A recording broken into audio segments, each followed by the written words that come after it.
Hi and Assalamualaikum. My name is Siti Nur Fathin Humairah binti Ahmad Jalaluddin from BPAIF SIG. So today I would like to present my academic project titled Distribution of Zakat in Kuala Terengganu Solve the Problem of Poverty. Okay, before we go deeper to my academic project, let's go to introduction first. What is zakat? Zakat comes from zakah, which means blessing, plus clean, pure and good.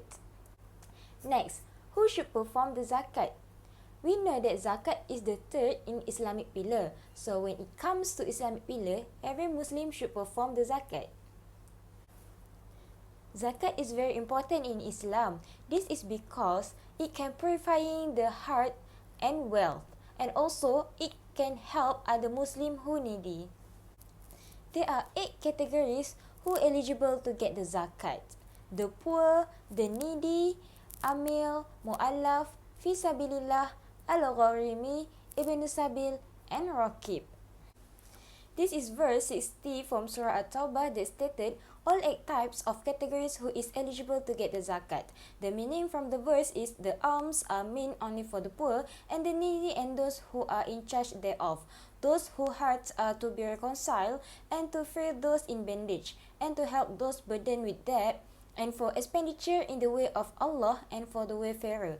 This is an obligation from Allah. Allah is all-knowing, all-wise. From the verse that stated here, it can be summarized that the zakat fund is distributed to the poor Muslim who have no property or income, or any property or income but have not exceed 50% to meet the basic needs of themselves. Second, the need which categorized as Muslim who have property or wealth will cover just over 50%, but they do not hit 100% to fulfill the basic needs of themselves and those under their obligation. Amil, an individual or organization authorized by zakat institution in charge of performing the work of collecting and distributing zakat matters. Mu'allaf, anybody who had tamed his heart, converted to Islam but still has a fragile faith. Fisabilillah, any individual or group engaged in vertical activity for the preservation and propagation of Islamic religion and ritual. Gharimin, the debtor who need to meet the basic needs for the advantage of themselves, their families and dependents, or individual who need immediate solution justified by Islamic law. Ibn Sabil, any person travelling for the purpose approved by any country or country's Sharia law who need support, and Raqib, freeing Muslims from the clutches of slavery and subjugation in terms of either physical or mental grasps, as the grasp of ignorance and fettering under some people's influence. I have 3 problem statements that I have stated in my academic project. First, there are still have case of poverty even though zakat already been distributed well. Why this is happen? Second, unsuccessful distribution of zakat caused by inefficient zakat management. And the third, zakat institution only use one method, which is by giving money instead of giving other necessity. For methodology, I use qualitative data collection method. This type of data is a non-numerical kind. The data is collected through observation, techniques, one-to-one interviews, and focus group interviewing and similar methods. Qualitative data provides the means of quantifying the world around them through observe. Next, we go through the finding. In Kuala Terengganu, zakat institutions named Majlis Agama Islam dan Adat Melayu Terengganu (MAIDAM) are reliable on receiving, processing, and transmitting zakat funds using various methods and approaches to asnaf. Microfinance is therefore one of the methods zakat institution can use to increase asnaf revenue. That approach is more successful than help for subsistence. Microfinance primary aim is to alleviate poverty among poor Malaysian households. Zakat institution in Kuala Terengganu (MAIDAM) provided assistance to qualified recipients.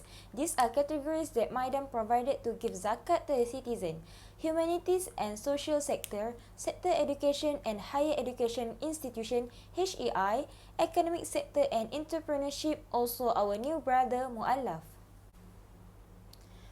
From all the initiative of Maidam to help citizens in Kuala Terengganu, it will reduce the percentage of poverty, and at the same time, Zakat institution helps a lot to give skills and opportunity to the people in order to make them be independent and can survive with their own feet. The diagram shows the flow of zakat distribution in zakat institution. The person that involved in this diagram is Muzaki, Mustahik and distribution chairman of zakat. Identity and number of zakat funds are input from Muzaki into the network. The process output to Muzaki is the receipt of zakat and the record of the delivery of zakat. Meanwhile, output from system to Muzaki is receiving zakat distribution and reporting of Muzaki and Mustahik info, and other reporting to the distribution chairman of zakat. This diagram is more detailed to explain the flow of zakat distribution in zakat institution. The process divided into three processes of context diagram, which are zakat acceptance, zakat distribution and reporting. Process 1, the receiving data will be transferred to database. On process 2, mustahik data will be retrieved from database to help Amilin determines the mustahik that will receive zakat. In process 3, report also create from data in database. The program includes a report on the accountability of the zakat funds for management. Now, we can go to the conclusion for my academic project. First, zakat will give the big impact to the society if the zakat payers and zakat distributors play their role well. And the last one is, zakat can help in economic growth in Kuala Terengganu and also in Malaysia if it implement in a right way. That's all from me. Thank you.